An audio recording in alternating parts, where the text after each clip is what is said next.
doctors will say, I don't want shopper patients. I don't want patients that shop. And I have learned to tell them all patients are shoppers. There's just different levels of shopping that they're at. Some trust more, some trust less.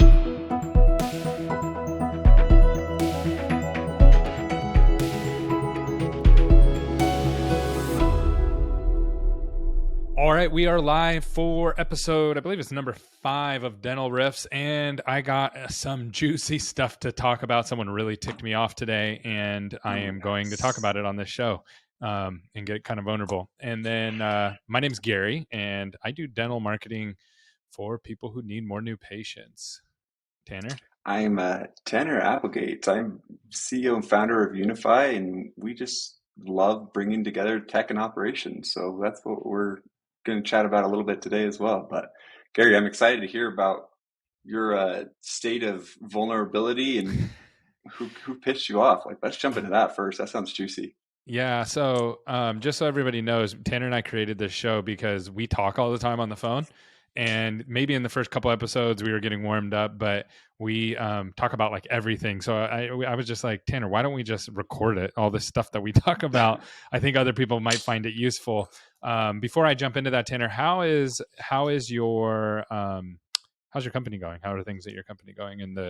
You're launching a SaaS product in the dental industry. Yeah, so actually on Friday, we submitted an application for Y Combinator. So for those that don't know what Y Combinator is, it's kind of the biggest, most prestigious accelerator. So an accelerator is a group of people that come in, they help a startup figure out how to like build their company and then help launch it. And so companies that have gone through Y Combinator, like Airbnb and Dropbox and Coinbase and like all these really like huge companies. And so the fact that we submitted an application does not at all guarantee that we're going to get in, but we were really excited about the time and effort that we put into submitting. What's like the main thing? What's like your main focus to make them impressed so they want to work with you? I think that kind of our pitch is that you've got things like Zapier that are full automation, but then you also have things like UiPath, which is like we're going to take the screen and automate it based off of the screen.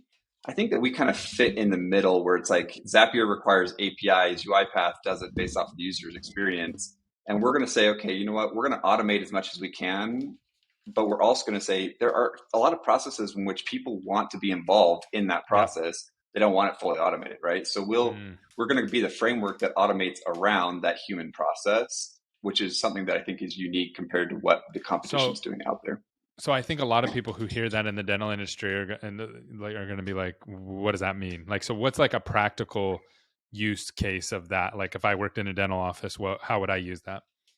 I mean, a very simple one is just something as simple as like, hey, what apps do you first open and check in the morning, right? So like we can set it so you can automatically say, hey, open up these first 5 apps when I first get in the morning, right? And then all of a sudden, okay, you're not going to forget that because it's automated. Or like, hey, Friday at 3 p.m. before I leave, open up this report that I need to go in and fill out my stuff for the week, right? Like automating those simple things automatically make it so you don't forget. We can also do a little bit more complex things. At least we're building it out, right? We're to be able to say, hey, when I go and do insurance verification, every time I click on one of these things, like automatically take me to this website without me having to go in and like, what is it? What is that password, et cetera? And so it just kind of streamlines a lot of those processes that are really just kind of mundane clicking all over the place. Hey, before we go any further in the show, I need you to visit a website for me, dentalmarketingmanager.com. If you're a dental office that has somebody managing some of your marketing internally, it's so important that you get them trained. And right now, there is no standard. There is no set of KPIs that people use to build out this position. And so it's been a little bit like the Wild Wild West, but we're aiming to change that. On December 8th and 9th of 2022, we are going to be hosting the first ever Dental Marketing Bootcamp, and we're going to be covering everything that there is to know about being a marketing manager, all the KPIs, how to partner with a marketing vendor, how to build out a position, how to get more patient referrals, 2023 plan calendared out, and everything that you're going to need to manage your dental marketing. And this is not something that you're going to want to miss if you are a marketing manager. And You're not going to want to have your team miss this if you have somebody helping you internally with your marketing. So we hope that you will come. A lot of the SMC clients are going to be there. And if you don't work with SMC, that's totally fine. We still want you there. We want to help you. We want to help your businesses grow. So go check us out, dentalmarketingmanager.com. We have limited space, limited opportunities, and we hope to see you there. That's really cool. Okay, so I'm going to save the me being ticked off thing for the end, but I want to talk about something that I'm noticing. So I have a Discord community, about 500 marketers that we've built. I do weekly masterminds with them, and it's something I do it for free. I had so many people coming to me asking me, Gary, I need help. Gary, I need help. And I was having one-on-one meetings with all these agency owners, and I just got to the place where I was like, I can't keep helping them unless it's structured. So I said, okay, I'll create a place that I can go and help. Say it once, it can be archived, people can go back to it, and I'll have one meeting a week where I'm helping these agencies. So we have different tiers. We have people who are just starting their agencies, mid-level, and then more advanced agencies. And I meet with them every week. Basically, we do once a month.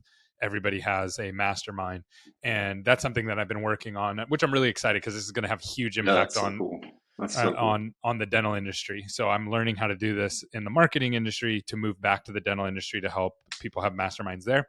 Anyways, I'm not going to touch on that right now. But here's the thing that I'm noticing. I have several dental marketing agencies that are in that. So I'm helping them. They're obviously gravitating towards that because I know that space pretty well. And every single one of them keep coming back to me going, I want to do marketing for dentists, but every dentist that I go to doesn't have capacity because they can't hire people. And I started to really think about this. And I think the future of dental, at least for the next couple of years, and this is not like groundbreaking, but I just like narrowed it down to 2 words. They both start with R. It's really culture, but it's a retention and recruiting game. And I think a lot of people are focusing on recruiting right now, but retention is just as big, if not bigger. Because even if you fix the recruiting side and you don't fix the retention side, you aren't going to be able to grow the way that you want. And this is going to happen. This is going to be universal. Everybody's going to keep competing. Prices can't keep going up, meaning salaries can't keep going up just to take people away. We've hit that roof. So now it's going to become who has the ability to keep the team members, and then who are the best recruiting, who has the best recruiting arms. Which dental as a whole, what I'm noticing, or I've noticed over the last year, is dental really stinks at recruiting because they've never had to have the HR arm act as a recruiting arm. They've always just been able to put up ads and get a boatload of people to come through. But now you're having to compete, and you're not because of COVID and all those kind of things. You're not just competing against other dental offices anymore. You're actually competing against tons of other companies because people have options now. So if I'm a hygienist, I have the option to be a hygienist. I can go work for a temp agency and make more money than working directly for somebody and have more flexibility on my schedule. I could also go work as at multiple different consultants and be a consulting person helping at some level, or I could go work at a marketing company or a SaaS startup company. There's all these options that I have before me, and remote is definitely in the stack of options that I have. And that's just going to continue to be a problem. So I'm kind of boiled it down to like the biggest obstacle that I see in dental right now, especially from my angle from a marketing company, is retention and recruiting. And if you were to boil it down between those two, which one do you think a office should master first? Oh, retention. Yeah. So retention. What do you think the biggest barrier is to retention then? Is it a leadership issue that you think the industry is facing? Yeah, there's a culture disconnect that I'm seeing, right? So you see any scaling business deals with this. So this is not new to business, but newer to dental as people scale, is that you have a culture at the DSO level, right? And our culture is great, everything's great, we love each other, and that's awesome.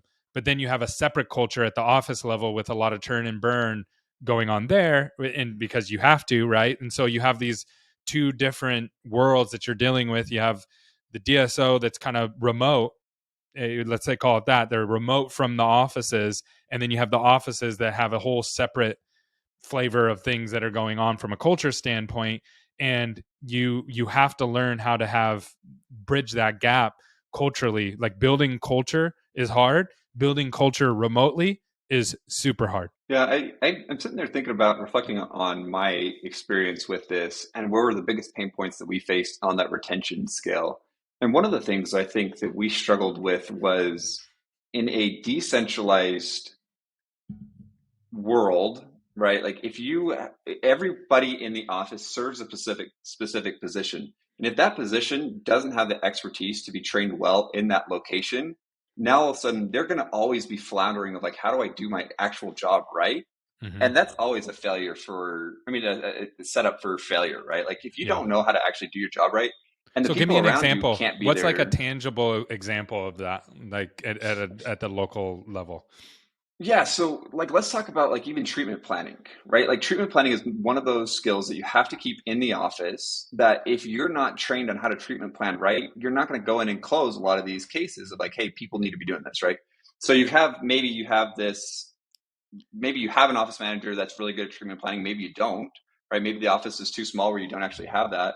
Let's say that you don't have that and all of a sudden now this treatment planner is drowning but doesn't really actually have anywhere to go, right? Mm. Okay, well, if you're not doing your job well, you're not going to feel successful in it. I'm not going Yeah. to stick around. Yeah. And then also that, I mean, that's huge, right? Because I'm just thinking about the ramifications of not getting treatment, people accepting treatment. It's like, well, marketing must not be working, that something's wrong with the doctor. Maybe maybe the hygienist isn't doing something right.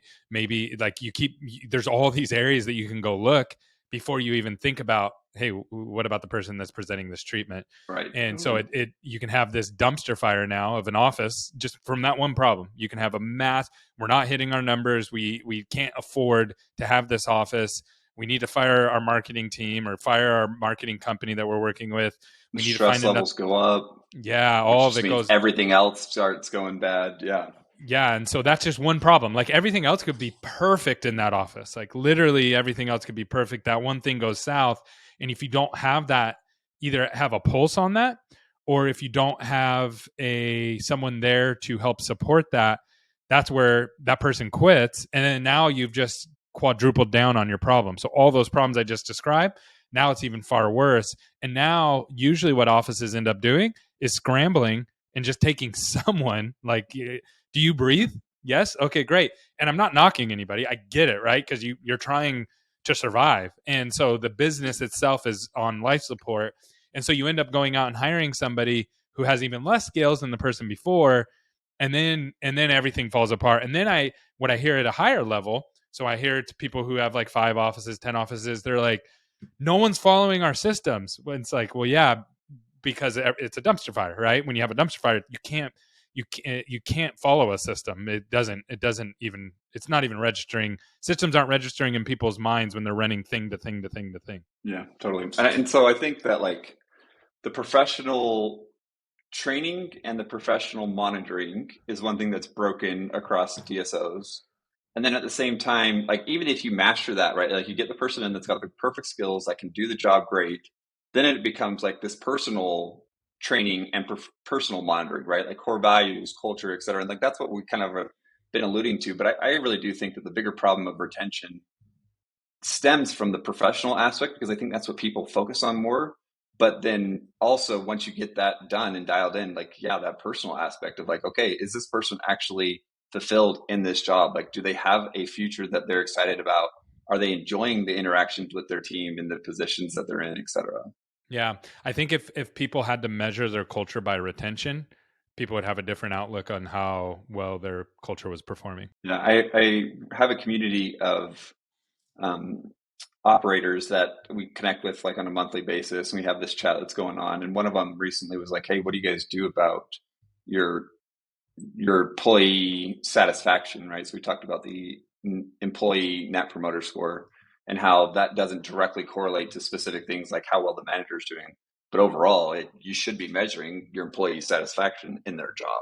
Yeah, one of the questions that I've just started to blindly ask, I haven't got the data back on it yet, is what do you love about our culture? So in between our EMPS score, so we used to do those quarterly. It was a bit too much, so we're doing it every 6 months now.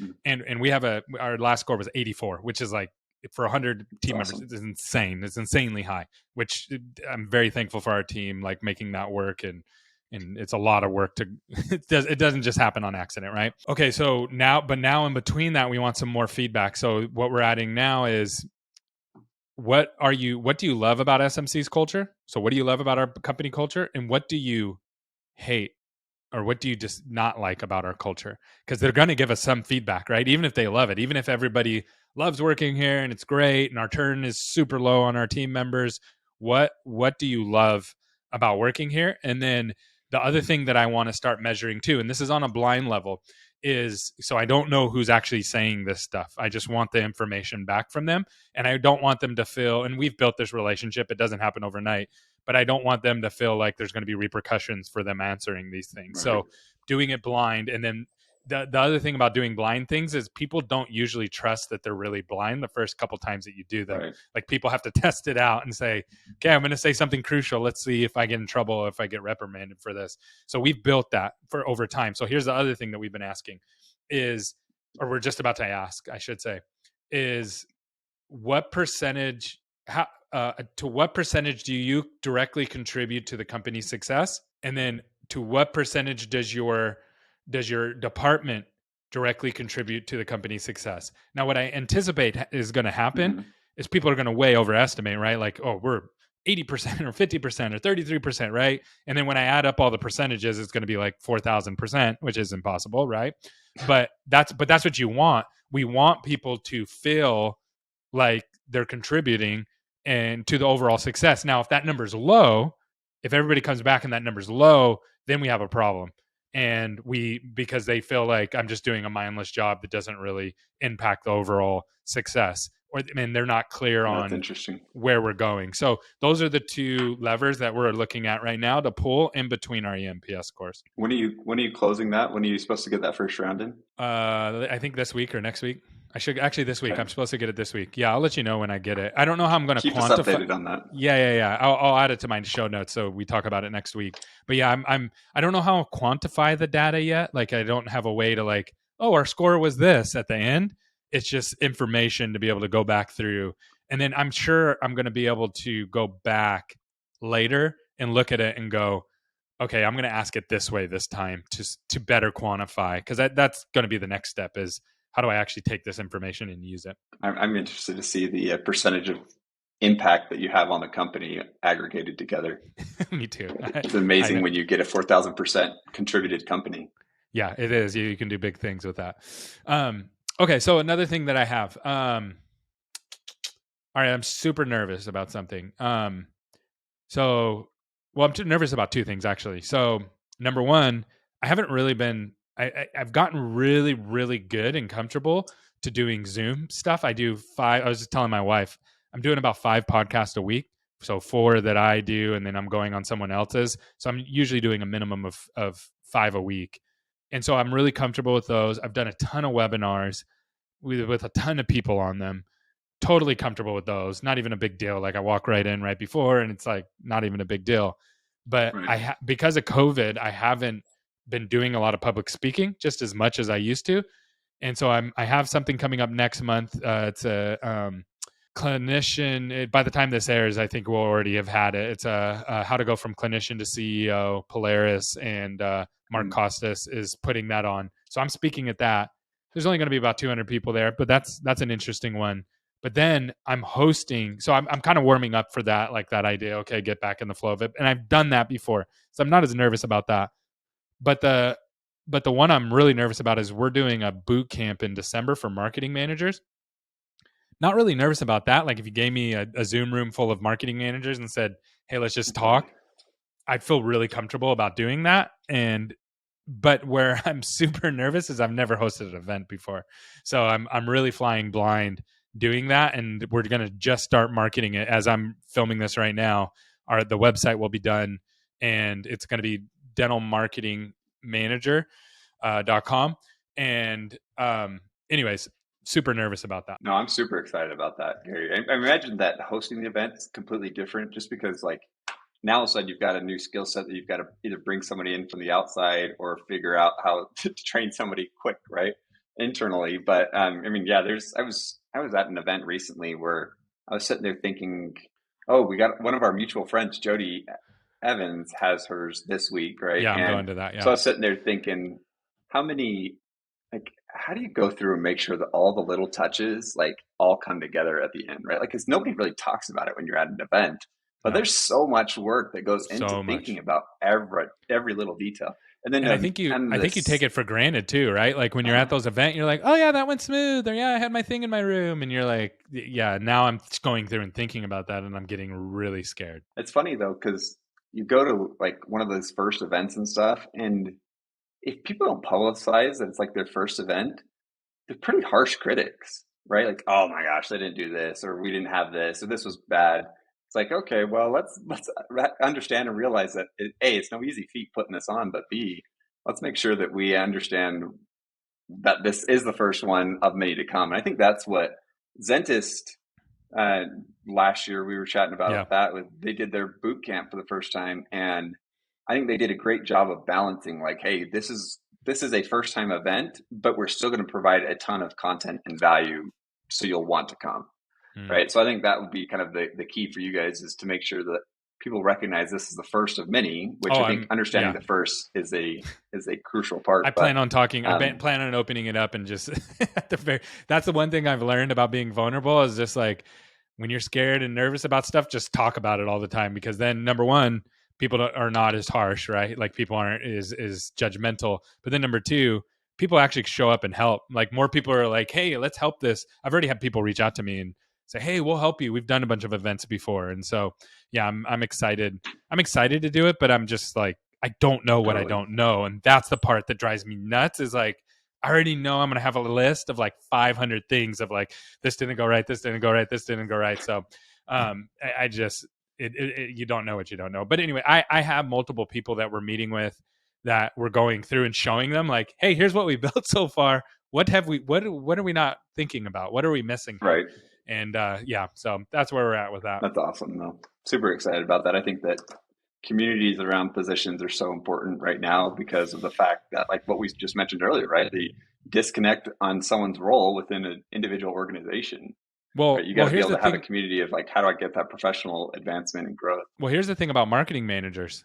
Where there's no like there's zero support for marketing managers. Zero. You can't there's no training. The best training you can send to somebody is like here's how to go do marketing. Here Mm-hmm. but there's nothing about dental marketing. There's no KPIs, there's no playbook. There's nothing. There's nothing standardized. And that's what we're planning on building. We're building it from the perspective of a lead generation side, right? So supplying new patients and then we're just going to keep building it out and then following it I'll build a mastermind to keep supporting a month in and month out. So my goal is just to give and it's selfishly it helps our clients because all of our clients are growing and adding marketing managers or they've had marketing managers and then now I'm like, hey, you need to send them to this. If they can't make it, I'm recording it for them so that way here give it to your people and let them watch it and it's just included Smart. as a service of what we're doing. That's smart. No, I think that's a great idea. I'm excited to see it happen December, right? December, yeah, December 8th and 9th. Yeah, Okay. so. You haven't nailed down the exact place yet. Oh, we have the place. It just depends on how many people end up coming. So if it's like 200, then we have a place. And if it's more than that, then we have to go to another place. So, yeah. Are you doing it in LA area? Orange County. So you can Orange fly County? right into, yeah, it's so much. LAX is such a pain to fly in and out of. Um, and LAX is really easy to get in and out of. Or, I'm sorry, yeah, Orange County is really easy to get in and out of. And then it's right next to Disneyland. So if people want to take their family on a vacation right there, they can do it. And it plays right into it. So I was telling that's, my wife about it, and she's excited about the pre-Disneyland trip right before it. So you got I, that signed up. yeah. It's, and the other thing is that the weather's always nice too. So it's like, if we're going to do this, I don't want to be somewhere where it's snowing or it's raining or it's super hot or super cold. Like it's going to be right there in like Newport, right near. It's super nice there. Food is amazing. Right. Everything easy to get in and out of. Traffic is not like crazy bad. Disneyland, all the theme parks, the beaches right there. Tons of sports if you want to, if you're into that. So that was my thinking about it. But we'll see. We'll see if people would rather go to the middle of the country. So we'll do a survey on that for sure. Cool. Awesome. Cool. Excited What do about you that. got on the? What do you got on deck? Yeah, there was one that we were chatting about on Friday, which is like for those that kind of I guess don't know, Unify, the mission and passion behind Unify is that we really kind of want to bridge more alignment between vendors and the dental offices, right? So that comes in like results, et cetera. And one of the things that I've started to recognize is that there is this lack of availability and community around this relationship between vendors and dental offices, right? So places where that shows itself is like if I'm a dental office and I'm in need of a marketing company, right? If I haven't heard of you, unless I go and chat with my friends, there's nowhere that I can really go to be able to say, hey, who's the best in dental that can support my needs, right? Yeah. And a lot of the times it's based off of my needs, right? Sometimes my needs are I want a branding Yeah. expert because I already have a high patient flow. Sometimes I need a lead generation Yep. expert, Yep. right? And so this whole community idea is one that I've been thinking a lot about because one of our products is the ability to be able to list everybody that services people in dental, right? So you can go into marketing, you see everybody that's in marketing in dental. The vendors will be able to come in, put their information in there. This is what we're really good at. This is who we connect with, et cetera. And so as I think about that though, right, in marketing, you have top of the funnel, middle of the funnel, bottom of the funnel. Okay. Our platform is really going to be for that middle of the funnel, right? You know already what you need to get. You just want to decide who to get based off the options available. Right. And then our platform also will be enabled so that way when you do decide, hey, this is the one that I want, you can go in and connect with that vendor and move forward with them as kind of a customer. But that top of funnel is really where I think that the biggest gap is in the space. Okay. Our current product isn't servicing that, where it's like, hey, let's talk about content. What is the education? What information do you need to know around this topic? And right now, the industry is the only place you can really turn to for top of funnel information is the actual vendors itself. And there's obviously this problem of like biasness in that. Well, not just Right. biasness, but like let's take even biasness out of it. There's a time issue there too, right? Like if I'm going to say, "Hey, I want to pick a new PMS," and I have to go through every single PMS to figure that out, even if there's zero biasness and everybody's just like giving it straight, there's still a ton of time, and that's just one thing that I need. There's 12 other things that I need. So there's a time issue there too. There is the time issue, and I agree with that. I think that you see that a lot where I love, this is my favorite thing is like whenever I go and chat with the dental office about their technology and they're like, here's the homework that we did across these 10 different platforms and all the things that we like. And I was like, I'm glad that you're doing that, but I can't even imagine the time that it took to coordinate gathering of all that information. Yep. Right. And it happens everywhere with every single office. I mean, every single DSO. So why not make that a community wide information? Yep. Right. So that's really kind of what my goal is with industry is to say, hey, we're an unbiased third party place for people to come in and be able to generate reviews and sentiment to be able to say, hey, this is what's important to me. And I want to find more information about what am I missing? What should I know, et cetera, to be able to make the right decision here. Yeah. Right. But and I love that. And I'm sorry to cut you off, but one thing that pops into my head right now is like, so vendors might be resistant at first, right? Because a lot of people have fixed mindsets and they're like, oh no, I don't want it. Like how, but then once it starts going, they're not going to have a choice. But what I see is there's going to be gaps. There's going to be these gaps where it's like everybody, like 30% of people want this thing right here of this particular kind of product and nobody's servicing that.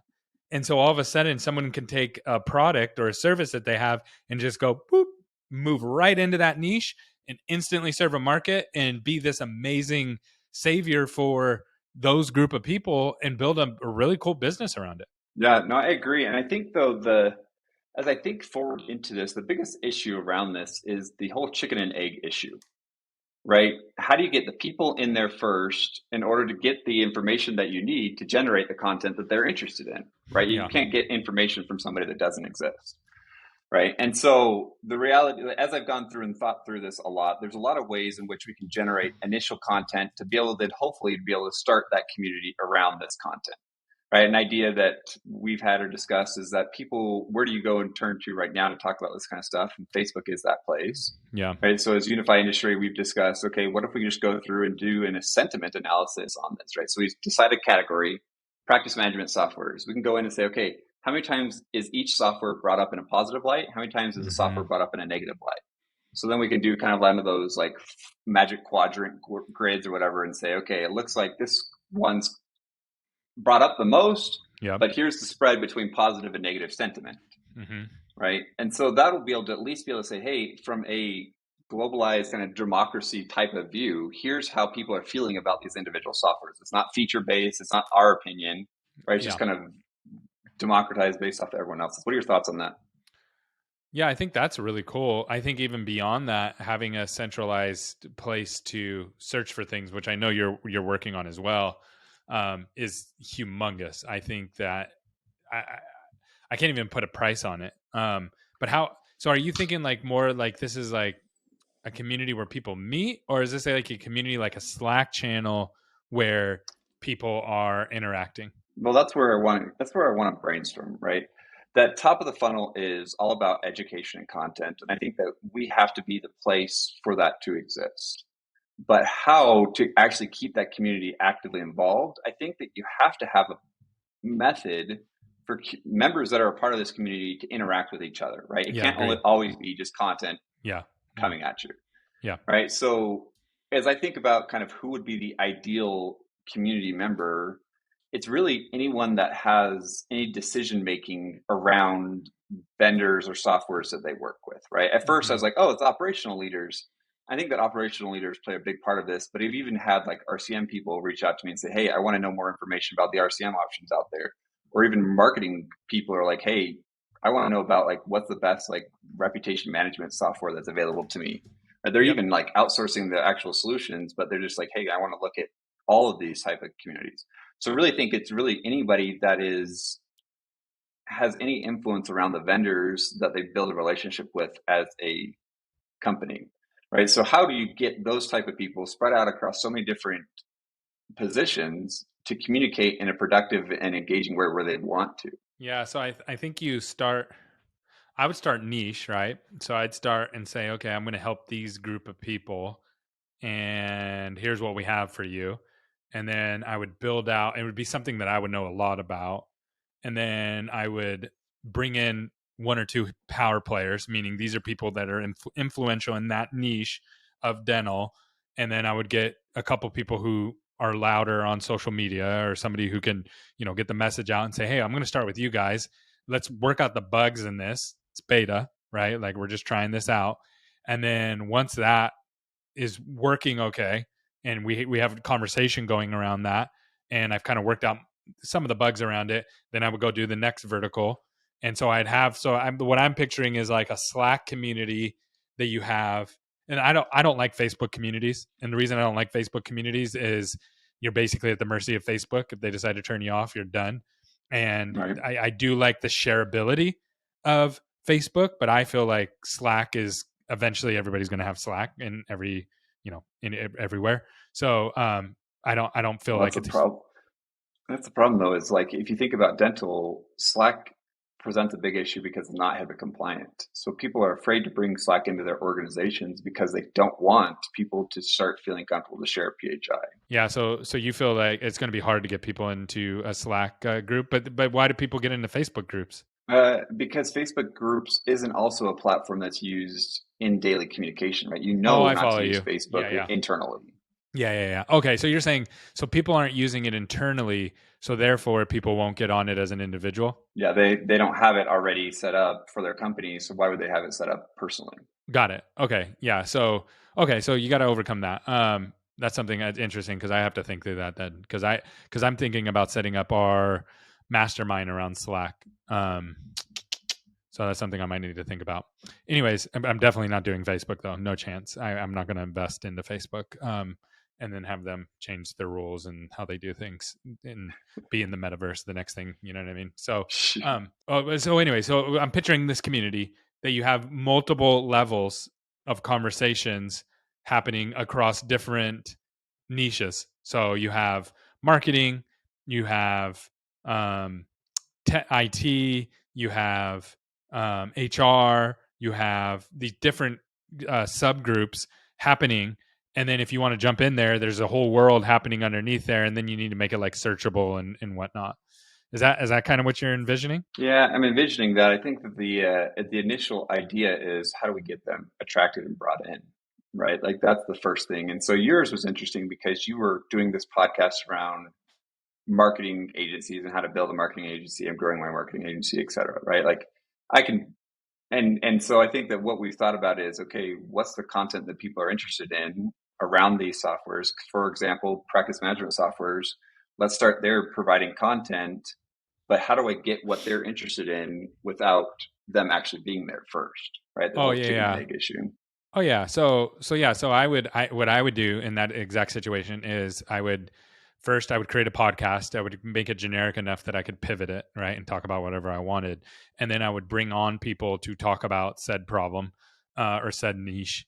And then I would take those and dump that in there, right? So I'm putting all this niche content in this particular channel. Let's just say it's IT. So I'd bring on all these IT people, I'd drop all that information in there, and then I would pick a couple IT people and say, I need you guys to be active in this community, and you in return are going to probably get business from it. So that's actually what I did in Discord is I have Mm. multiple channels in there. Like I have a paid ad channel. So I have somebody else actually answering all the questions in that channel because they have the opportunity to get business from it. They don't now the rule is you're not allowed to sell anything. You just have to present yourself as the expert. And then now people they're gonna promote it and they're gonna say, hey, I'm the administrator of the IT channel over here at in this community, and that's gonna carry weight for them. And then you're gonna just dump people in there and get people to ask questions through, hey, this is how I do it. People reach out to me every day on Instagram and they go, Gary, I have a question about how you scaled your account management team. Oh, okay, cool. I'd love to answer that. Jump into the Discord community and I'm going to shoot you a Loom. I'll spend 10, 15 minutes on it. I'll give you whatever else you need, but I need you to jump in that community. And then if people have, if the marketing agencies have more complex questions or they have things that are going to take us an hour, I just shoot a podcast with them. And then I just say, hey, let's just hop on a podcast and talk through it. And I already have that time all blocked. So it's not like to build this community, I'm not spending extra time. It's already all time blocked in of what I'm going to be doing. So I have time every Yeah. day blocked out to interact in the community, and I have time blocked out to do my podcast. And both of those are just answering people's questions. So I've got some ideas around that. I think that one of the points that you touched on was this like idea of like what platform should exist. Yeah. Right. And I think that this similar problem exists for community building as it does for even day-to-day services, right? So I'm working with a outsourced RCM and they need to communicate every single day with the offices in which they're servicing. And they can't do it through Slack because of the HIPAA issues. They can't do it through email because it gets lost just in the quantity of emails that like these offices have to deal with. And so like this communication platform in a process perspective is very difficult. I mean, you guys don't have as much daily interaction between the customers that you support and the actual your team, correct? I mean, it's just like once a week or once a month type of interaction. Yeah, exactly. Yeah, so email isn't an issue then in that regard. Oh, we're actually we're moving to Podium. So on our website and on our app where we track everything, we're going to have a little bubble that pops up. If someone has a question, that's going to go directly to their CSM, client success manager or account manager. It's going to go directly to them. Then what I really like about that is we're going to be able to see how quickly the CSMs are responding. Right. And then we're also going to be able to see how satisfied they are. So after every interaction, they give a thumbs up or a thumbs down. Like it kind of makes you do that. So we can kind of see happy or sad how people are doing overall with just from a high level. And then also the client can see all their conversations broken by subject up. One of the problems that we've ran into is because we get into some complex stuff for some of our clients. We use ClickUp internally to project manage it, but it's hard to visually show that to a client. Like, here's our ClickUp board, and it's very muddy. So we're using Podium to be able to do that. That's something that we're rolling out in the next couple months. What requires them to, and they have to go to a platform in order to be able to do that? Your guys' They can use website their or something? either our website or our app, which they log into our app all the time. So, and they can do that from a mobile phone as well. Okay, I want to chat with you a little bit more about those ideas too, because I've considered, because right now the goal, like I said, is to really bring together that vendor and the office, and I think that there needs to be a centralized communication platform, right? So if within your Unify dashboard, you could not only access all the different platforms you have, but also communicate with those service-based companies. Mm-hmm. Right now, all of a sudden, you have all of your communication within one singular platform, as well as where you actually do the work. Right. So I could go and outreach to my SMC rep directly from my Unified portal because, and I can also go and outreach to my RCM team or my anybody whatever. else you're working out. So it's more unified. I just pulled up this article. It says patients today often require convenient healthcare on their time. That means healthcare providers frequently need technology solutions to help streamline the way they work and collaborate while maintaining HIPAA compliance to protect sensitive patient data shared by teams and departments. Otherwise, patient experience can suffer and healthcare costs can rise as a result of unproductive collaboration. Yeah, we've seen that. Okay, so create a convenient outpatient experience with Slack. So this is on Slack's website. Improve productivity around diagnostic and procedures, transform patient care while maintaining HIPAA compliance. Healthcare providers can easily learn how to use Slack. So, I mean, it looks like Slack is moving toward, this was from 2019. So it looks like Slack is moving towards that space, but the problem is they're starting in the enterprise space. So you have to have over 1,000 users that you sign up with day one, which pretty much eliminates all of the dental. Yeah, almost every office. Okay, so I wasn't aware of that. So you don't think they're going to change that, figure that out? I mean, that's a huge missed opportunity. I've been waiting since 2016 for that. So I'm not saying that they won't do it. I'm just saying that they haven't done it yet, which is exactly right. A huge missed opportunity. Slack, you are slacking big time. Sounds like you should unify it instead. Yep. All right. Well, I agree. Yeah. No. If you can have it all in Unify, that'd be huge. Is that what you're saying? So, not only all my internal office communication, but also my vendor communication. Vendor communication is kind of probably our primal importance because there is no other solution for that, right? Like the problem is with email is that it gets cluttered. No, you can do like I think that we'll build out internal because we want people to exist on that platform for all their workflows. Right, including the workflow of communication. But I think that especially with third-party vendors, so I've been thinking about this, right? With third-party vendors, there's no place to communicate in a centralized way. With internal team, there's not. But then also within communities that you're a part of, there's no easy third-party place to centralize, right? So if we said, okay, in Unify, you can have all of these communications as well as access to your workflows and automation there. Now, all of a sudden, you can communicate with your team, you can communicate with your vendors, you can communicate with the communities that you're a part of, such as your marketing community. It's pretty cool. How long, though? Like, how long is that going to take for you to pull that off? Well, that's what I wanted to chat with you a little bit more about, because I think that us building that out is going to be slow. Yeah. But if we can partner with a third party, like why did you pick Podium, right? If Podium's able to partner and say, hey, all of a sudden now we can be your two-way integration in the back end, that makes it a lot easier for everybody. Got it. Yeah. So you using a third party and then you just bring the dental spice to it. We just bring the central. Well, dental just happens to be where we're starting, but we're really not focusing on dental long term. Oh, okay. I didn't know that. So you're thinking that everybody else is having these same problems across multiple verticals, multiple industries. Yep. Anytime you have any outsource, I think the communication is a big issue. So this is a $1 billion company. Oh, easily. Plus. I think Slack's the closest to it, but the problem with Slack is it's not a good solution for workflow. No, right? It's not. Workflow and things is get lost. Also communication. It's good. Yeah, it's just good for instant communication. Like they're just figuring out like the snooze feature. And then like the other thing I hate about Slack is I have all my best thoughts over the weekend because I don't have all these things coming in. So I'm like, okay, I got to send this to team member so-and-so. And then I'm like, okay, well, I don't want to bug them. So over the weekend, so I'm going to snooze it for Monday to send to them. and then I'll snooze it, and then it won't send. Like sometimes it doesn't attach the picture with it, or sometimes the voice doesn't go with it, and it just so I don't even use it now. I just use email to if I'm snoozing a message that has an attachment, either an audio, a link, or an image.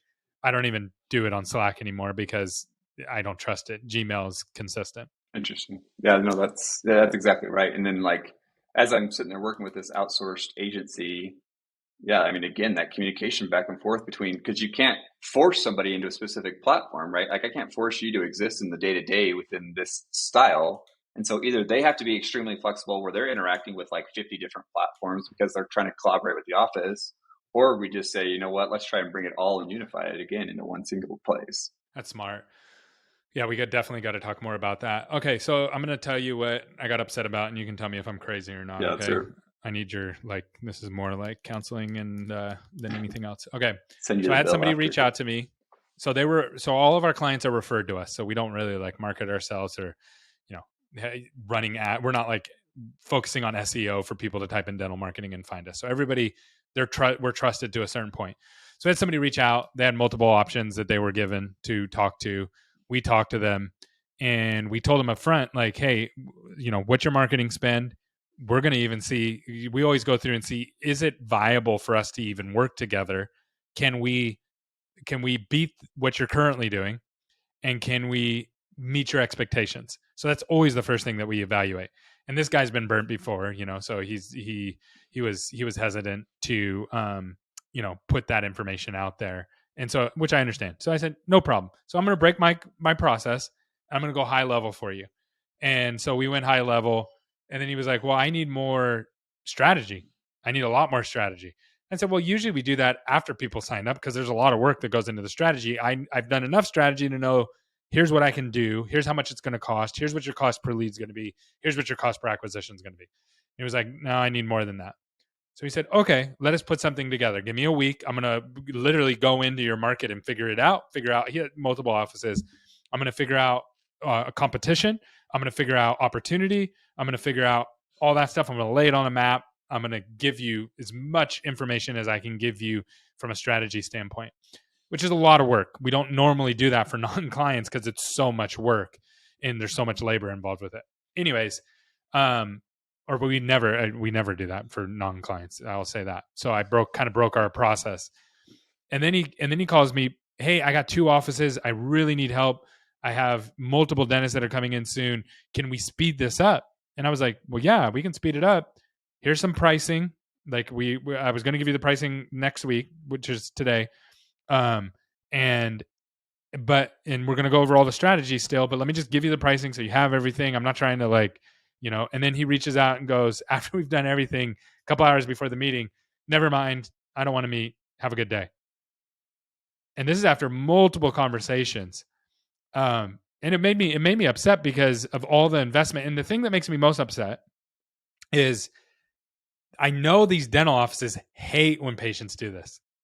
Mm-hmm. It absolutely drives them nuts when they come in, time suck, and then they just bounce, and then they don't communicate with the office, or they miss meetings or appointments, or they cancel right before the appointment, knowing that you can't go back in and fill that appointment back up, right? So anyways, that's what happened. So I'll get over it. I felt like in the way that you explained the story, Gary, you knew where the red flags were in your actions along the way.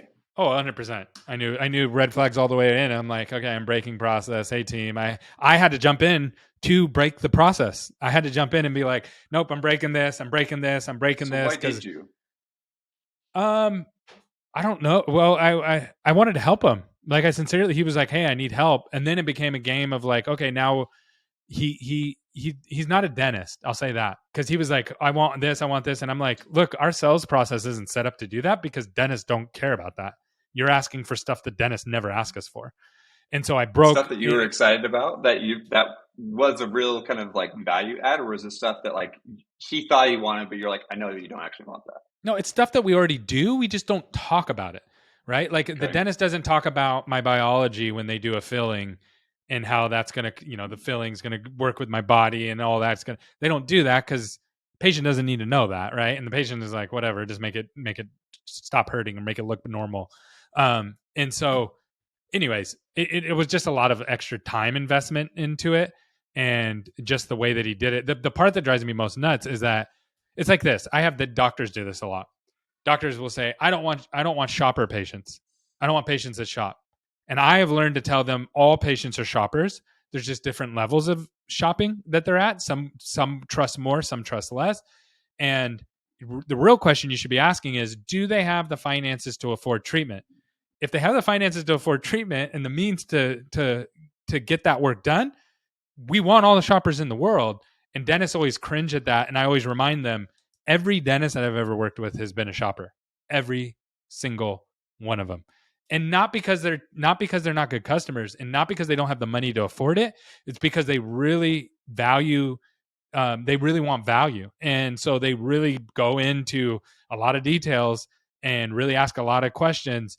But I don't let that bother me. That part doesn't bother me. The part that bothers me about this particular instance is the canceling right before the appointment.